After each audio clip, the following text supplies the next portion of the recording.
Ng Diyos, dalangin po namin sa aming paglapit. We offer to you our hearts, Father. May you open our hearts, may you open our minds as we seek to hear your word. This is our prayer in Jesus' name. The thief comes only to steal, kill, and destroy. That's what the thief does. I have come, says Jesus, that they may have life and have it to the full. Many people have learned to imagine Jesus as tipid na tipid, tiis na tiis, pigil na pigil. Kaya ganun din ang pinipilit nilang gawin sa buhay nila. Ang pagkakakilala nila kay Jesus ay killjoy. Bawal sumaya. Bawal mag-enjoy. Pero yun ba talaga? Ang Jesus ay pinapakilala sa atin ng kasulatan. The Gospels reveal plainly a bon vivant Jesus. Bon vivant means a person who embraces life as a gift to be enjoyed, especially in shared meals and relationships. At yan ang talagang nangingibabaw na imahe ni Jesus pag pinag-aralan natin ang kasulatan. What do we do with a Savior like that? Jesus and life in its fullness. Turuan niyo po kami, Ama, na labis at lubos na makilala ang iyong anak na si Jesus, na siyang dapat naming tularan at siyang dapat naming sundin. Mangusap po kayo, bigyang buhay niyo sa aming isip ang mga katuruan na nasa Gospels, especially about your Son, Jesus. So, Father, be our teacher, be our leader, enlighten us. In the name of your Son, Jesus, we ask with thanksgiving. What do you do with a Savior like Jesus? Unang-una, palayain siya sa false image created by tradition. Go back to the simplicity and the strength of the truth of the gospel at kilalanin si Jesus kung paano siya talaga nagpakilala. Mark 2:15-17. When Jesus was having dinner at Levi's house, many tax collectors and sinners were eating with him and his disciples. When the teachers of the law, who were Pharisees, saw him eating with sinners and tax collectors, they asked his disciples, "Why does he eat with tax collectors and sinners?" The objection raised against Jesus here is the company he keeps and the life he shares. Kabaligtaran sa ginagawa ng mga teachers of the law and Pharisees na snobbish, nakahiwalay, nakabukod sa mga tao, lalo dun sa mga iniisip nila are spiritually inferior to them. At many would not give up. In fact, many would even return to this moral pagmamataas. Yun ang nakilala ng mga panahon ni Jesus sa mga religious leaders. Mga moral na mapagmataas, humihiwalay sa mga tao, lagi silang nakabukod. At may mga nag-give up na nung ganong ugali nung nakilala ni Jesus. Meron naman never gave it up while they maintained that they were followers of Jesus. Meron naman nag-give up na pero bumalik pa, nag-backslide pa sa ganitong uri ng asal at kilos noong si Jesus ay bumalik na sa Ama. Anong tradisyon ang iniwan sa atin ng religion? Yun ba ay makatotohanan sa pagpapakilala kay Jesus o ipinakilala ni Jesus through different lenses, through the lenses of the teachers of the law and Pharisees na naman? Matthew 11:19, the Son of Man came eating and drinking, and they say he is a glutton and a drunkard, a friend of tax collectors and sinners. Matakaw siya at mahilig uminom, sabi ng kanyang mga kritik. But wisdom is proved right by her deeds. Nakikita sa mabuting gawa sa kapwa ang tunay na godly wisdom. Hindi sa kung kanino sumasalo kumain, hindi sa kung anong kinakain, kundi paano makitungo sa kapwa-tao. Yun daw ang tunay na sukatan ng godly wisdom. Jesus enjoys, shares life, lingers at tables. Pag ni-review natin ang Gospels, ang daming eksena na nandun si Jesus kumakain, kasama ng mga tao, nag-enjoy. Hindi siya yung pagka nandiyan si Jesus ay naninigas na yung mga katawan ng mga tao, nagiging stiff, nagiging overly formal. No. People were at ease with him. Even those who were outcasts, those who were considered to be inferior to the religious, they were totally at ease with Jesus. They would eat with him and linger at the table for long. Hindi sila parang lagi nagmamadali at napapasok kay Jesus. John 2, 1-11. A wedding took place at Cana in Galilee. Jesus' mother was there. And Jesus and his disciples had also been invited to the wedding. When the wine was gone, Jesus' mother said to him that they had no more wine. Jesus replied that his hour had not yet come. Nevertheless, his mother said to the servants to do whatever he tells them. Nearby stood 6 stone water jars used by the Jews for ceremonial washing, each holding from 20 to 30 gallons. Mga malalaking tapayan ito. Pero ginagamit lang sa religious ritual. But Jesus would use them another way. Jesus told the servants to fill the jars with water, and they filled them to the brim. Talagang umaapaw, puno. He then told them to draw some out and take it to the master of the banquet.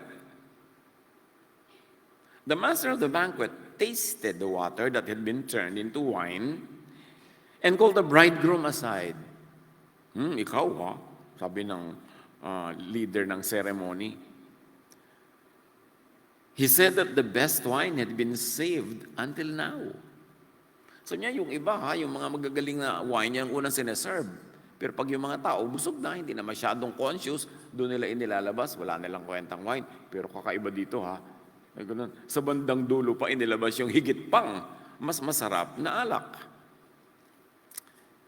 This was the first of all the signs through which Jesus revealed his glory, and his disciples believed in him. Unang pakita ng kapangyarihan ni Jesus publicly. And take note, this is not a healing, not an exorcism, not a sermon. Ano ang unang pakita ni Jesus ng kanyang kapangyarihan? Iniligtas ang party sa abrupt end dahil wala ng wine. Iwas kahihiyan sa mga host na naubusan ng handa. Tuloy ang ligaya. What do you do with a Savior like that? Matthew 9:14-15, then John's disciples came to him and asked, "How is it that we and the Pharisees fast often, but your disciples do not fast?" Very interestingly, John the Baptist's disciples were unlike Jesus' disciples from their own mouth. They were like the Pharisees. Sabi ng mga disipulo ni John the Baptist, ibang-iba kayo, mga disipulo ni Jesus sa amin. Kami at ang mga Pharisees, kami ang magkakapareho. Pero kayo, ibang-iba. Hindi kayo mahilig mag-fast. Luke 14:15, when one of those at the table with him heard this, he said to Jesus, "Blessed is the one who will eat at the feast in the kingdom of God." Judging by Jesus' actions, the kingdom of God looks like a dinner, an extended wedding party, a pagdiriwang, handaan, salo-salo. Hindi pagtitiis, hindi pagdurusa, hindi needless pagtitimpi at pagpipigil. What do we learn here? Jesus honors moments of joy and refuses joyless religiosity. At doon magaling yung mga iba, joyless religiosity. Yung tayang-tang, tuyot, tigang, malungkot na kauri ng religiosity. What has Pharisaic religion done to Jesus' kingdom of God? kung ang kingdom of God na ipinakilala ni Jesus is imaged by a feast, a gathering, a celebration, ano ang ginawa ng religion sa kingdom of God na ito over time? Ano ang concept of the kingdom of God na ipinamana sa atin ng kaugalian at tradisyon? Mark 14:3-9. While he was in Bethany, reclining at the table, ito kainan na naman, in the home of Simon the leper, a woman came with an alabaster jar of very expensive perfume made of pure nard. She broke the jar and poured the perfume on his head. Some of those present were saying indignantly to one another, "Why this waste of perfume? Sayang, ang mahal-mahal ng pabango. It could have been sold for more than a year's wages, and the money given to the poor." And they rebuked her harshly. "Leave her alone," said Jesus. "Why are you bothering her? She has done a beautiful thing to me." Here, Jesus clarifies that love need not be always cost efficient. Hindi kailangan laging sumahin ang gastos, ang halaga in terms of money. Sabi niya, hayaan niyo siya. Maganda ang ginagawa niya. I like it. John 12:1-8. Jesus came to Bethany. Here a dinner was given in Jesus' honor.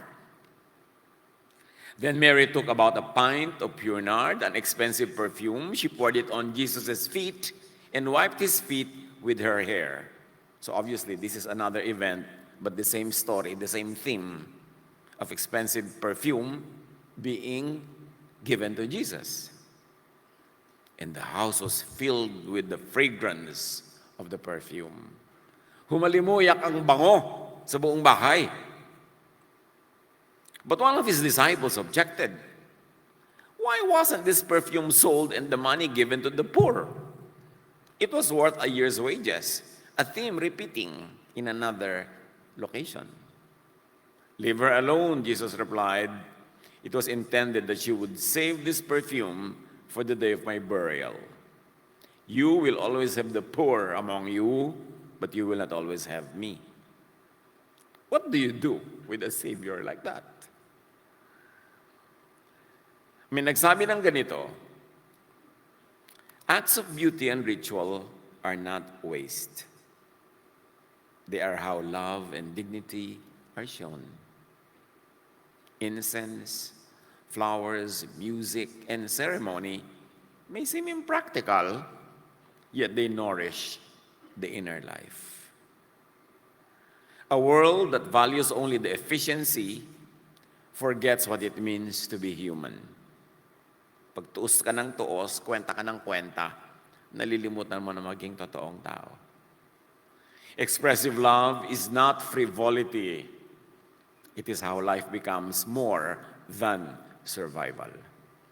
And that's what life should be. It should be more than just basic survival. And that's what Jesus was teaching people everywhere. Hindi lang kayo dapat may mailagay sa sikmura nyo, dapat kayo mabusog. Hindi lang kayong dapat mapaupo, dapat kayong humuyaya at mapahinga. Dapat kayong masarapan sa buhay na ibinibigay sa inyo ng Ama. That is why civilizations refine, decorate, embellish. Kung minsan sasabihin mo, anong mahalaga sa piece of art na ito na nanggaling sa 300-500 years ago? Nakutakot-takot na dekorasyon, ukit dito, ukit dyan at ayos dito at ayos doon. It tells you something. That the generation that made it lived in peace, in prosperity, in ease. Kasi kung talagang nagugutom sila, nagsusurvive, nagtatatakbo para lang mabuhay, hindi na sila gagawa ng works of art. Hindi na sila gagawa ng masasarap na pagkain. Tama na yung basta mabusog yung tiyan nila. But that is what these refined pieces of human achievement tells us.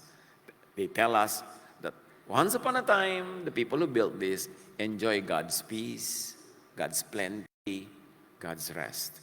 Kaya nagkaroon sila ng energy, oras, at even hilig na pagandahin pa ang kanilang buhay, pati ang kanilang bahay.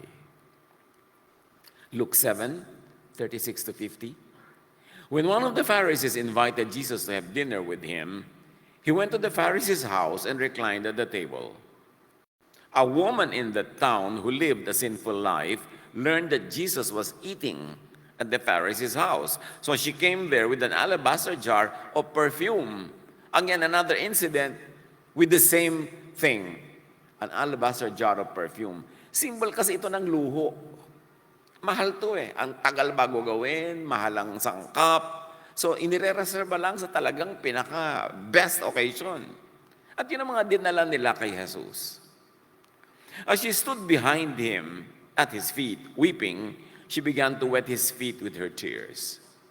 Then she wiped them with her hair, kissed them, and poured perfume on them.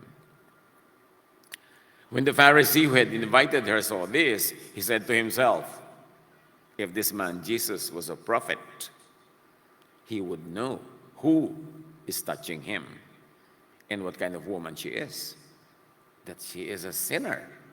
Bakit niya hinahayaan na mahawakan ng kanyang paa ng isang babaeng marumi? Makasalanan.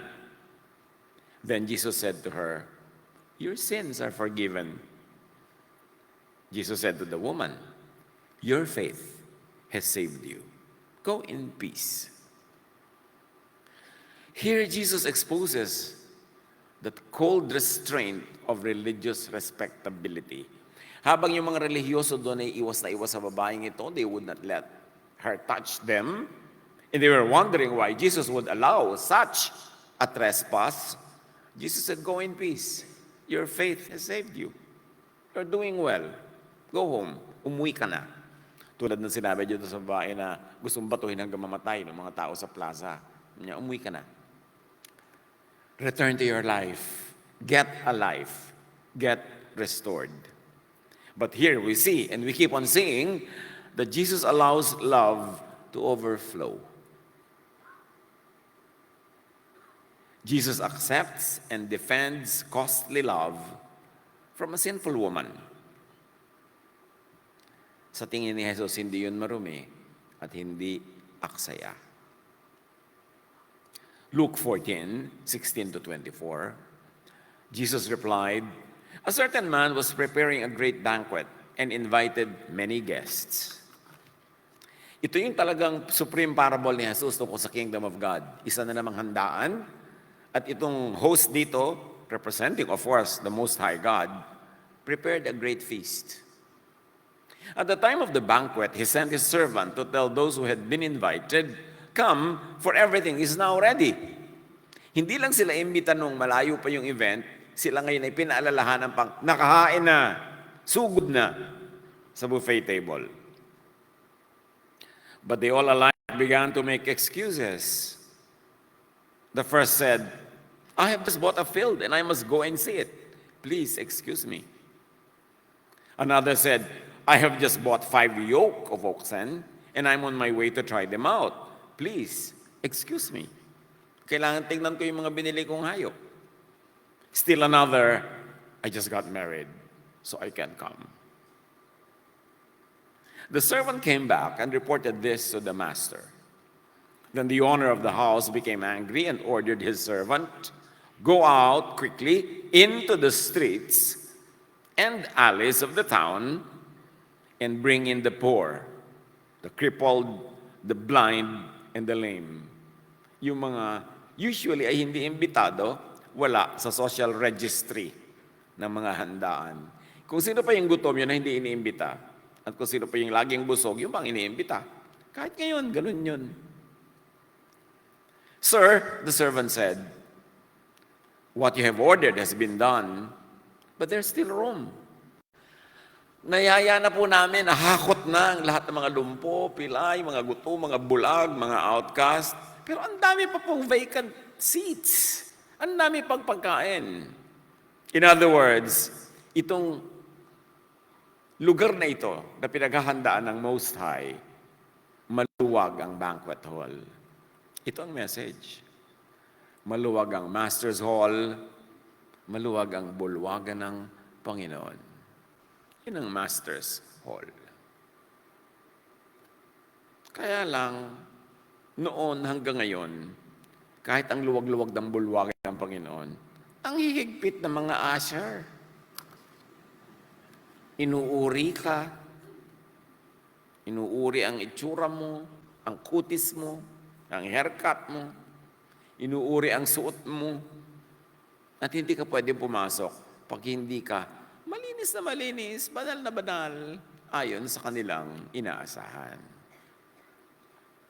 Then the master told his servant, "Go out to the roads and country lanes and compel them to come in, so that my house may be full." Yan ang gusto ng master. Puno ang master's hall.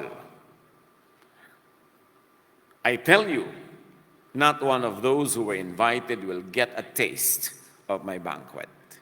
So yung mga may kanya-kanyang dahilan, ayaw nilang dumalo, ayaw nilang kainin yung hinanda nitong master, so niya, hindi nila na ito matitikman pa dahil tinatanggihan nila.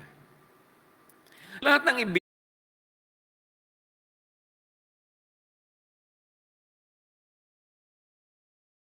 tawag ang kahit sino na lang.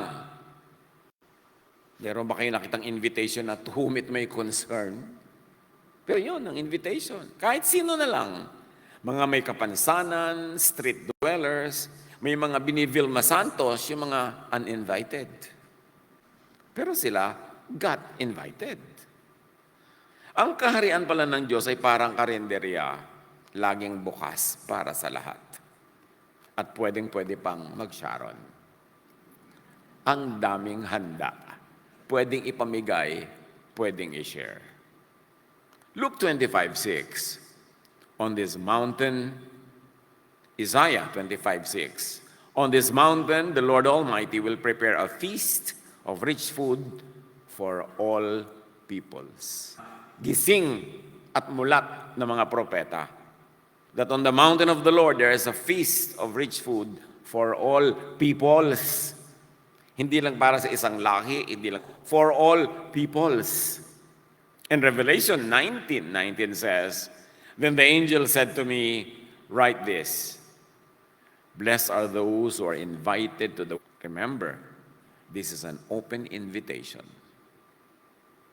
Jesus teaches the doctrine of delight. Not the doctrine of suffering, not the doctrine of hunger, but the doctrine of satisfaction, of rest, of peace. What has the world done to this teaching?